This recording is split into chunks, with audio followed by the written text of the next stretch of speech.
दोस्तों, मन में कई तरह के विचार आते हैं।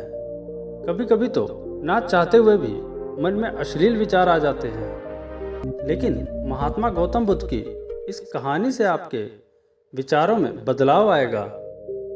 मनुष्य का मन बहुत ही चंचल होता है और इसलिए मन में कई तरह के विचार उत्पन्न होते हैं।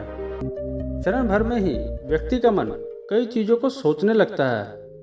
इसलिए तो कहा जाता है कि मन को काबू करना आसान नहीं है। लेकिन गौतम बुद्ध मन को नियंत्रित करने के आयामों के बारे में भी बता चुके हैं। मन में विचारों का आना गलत नहीं है, लेकिन मुश्किल तब हो जाती है या विचार ऐसी परिस्थिति में गलत होते हैं जब मन में अश्लील विचार आते हैं। कभी कभी तो ना चाहने के बावजूद भी मन में अश्लील विचार आ जाते हैं। अगर आपके मन में भी ऐसे विचार आते हैं तो गौतम बुद्ध की इस कहानी से आपके विचारों में जरूर बदलाव आएगा। दोस्तों, कहानी में आगे बढ़ने से पहले आप हमारी वीडियो को लाइक करके हमारे इस चैनल को सब्सक्राइब जरूर करें, ताकि ऐसी और मोटिवेशनल वीडियो आपको मिलती रहे। तो चलिए कहानी की ओर बढ़ते हैं। एक बार उन्होंने अपने भिक्षु भरत को भिक्षा लेने के लिए एक श्राविका के घर भेजा। भरत पूरे रास्ते में ये सोचते हुए श्राविका के पास पहुंच गया कि आखिर आज भिक्षा में क्या भोजन खाने को मिलेगा, क्योंकि भरत चंद्रू वंश के राजकुमार थे और बुद्ध के भिक्षु के रूप में दीक्षित हुए थे। हमेशा भरत को महल में खाने के लिए स्वादिष्ट पकवान मिलते थे, लेकिन आज भिक्षा के रूप में उसे जो भी मिलेगा उसे संतुष्ट होना पड़ेगा। श्राविका के घर पहुंचकर भरत ने भिक्षा मांगी। श्राविका ने भरत को बैठने के लिए कहा और भोजन लाने के लिए घर के भीतर चली गई। इधर भरत फिर से अपने प्रिय भोजन के बारे में सोचने लगा और जैसे ही श्राविका भोजन लेकर आई तो भरत अचंभित रह गए। भरत ने देखा कि श्राविका ने उनके लिए उनके पसंदीदा पकवान परोसे हैं और अपने प्रिय भोजन को देखकर वो खुश हो गए। भोजन ग्रहण करते हुए भी भरत सोच रहे थे कि महल में तो उन्हें भोजन के बाद विश्राम करने की आदत है, लेकिन आज उन्हें भोजन के बाद वापस तेज धूप में चलकर आश्रम जाना होगा। लेकिन भोजन के बाद श्राविका ने भरत को कुछ समय के लिए विश्राम करने का आग्रह किया। भरत फिर से खुश हुए कि आखिर आज उनके मन की सारी इच्छाएं कैसे पूरी हो रही हैं। इसके बाद भरत कुछ देर विश्राम करने लगे, लेकिन विश्राम करते हुए भी लेटे लेटे वे सोचने लगे कि आज तो मुझे भोजन के बाद विश्राम करने को मिल गया, लेकिन ऐसा रोज रोज नहीं होगा।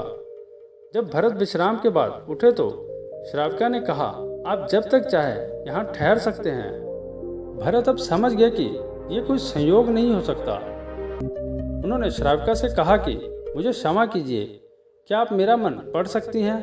श्राविका ने कहा, हाँ, मैं मन पढ़ सकती हूँ। शुरू में यह कठिन था, लेकिन फिर मैंने स्वयं के मन विचारों को देखना शुरू किया।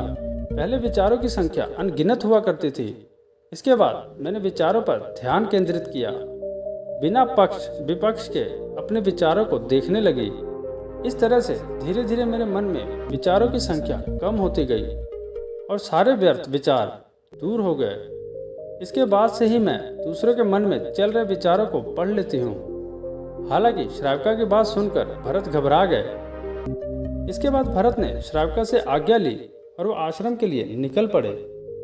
रास्ते में भी भरत फिर से मन में आए विचारों का स्मरण करने लगे कि श्राविका के बारे में उनके मन में अश्लील विचार भी आए थे। श्राविका ने उसे भी जान लिया होगा, वो मेरे बारे में क्या सोचती होगी। भरत खुद को लज्जित महसूस कर रहे थे। भरत ने आश्रम पहुंचकर गौतम बुद्ध से कहा कि अब मैं कभी भी भिक्षाटन के लिए नहीं जाऊंगा। बुद्ध ने भरत को पास बुलाया और कहा कि क्या हुआ है, तुम मुझे सारी व्यथा बताओ। भरत ने सारी बातें बुद्ध को बताई। इसके बाद बुद्ध ने कहा कि अगले एक हफ्ते तक तुम भिक्षाटन के लिए उसी श्राविका के घर पर जाओगे, लेकिन तुम इस बात का ध्यान रखना होगा कि कल भिक्षाटन के लिए जाते हुए तुम अपने चित्त को पूरे होश में रखना। तुम्हारे भीतर क्या विचार उठे उन पर ध्यान केंद्रित करना, और ये भी ध्यान रखना कि तुम्हारे मन में कौन सी वासना उठ रही है। तुम कल इन सभी चीज़ों को ध्यान में रख कर जाना। इसके बाद मुझे वापस आकर बताना। अगले दिन भरत भिक्षाटन के लिए गए। बुद्ध के बताए गए अनुसार वो पूरे रास्ते अपने होश को जागृत करते हुए चल रहे थे। जब श्रावका का घर आया तो भरत ने भिक्षा मांगी। उनके भीतर कोई वासना नहीं थी और ना ही कोई विचार उत्पन्न हो रहे थे, क्योंकि उसने अपने मन को पूरी तरह जागृत रखा था। भरत ने भिक्षा ली और आश्रम चला गया।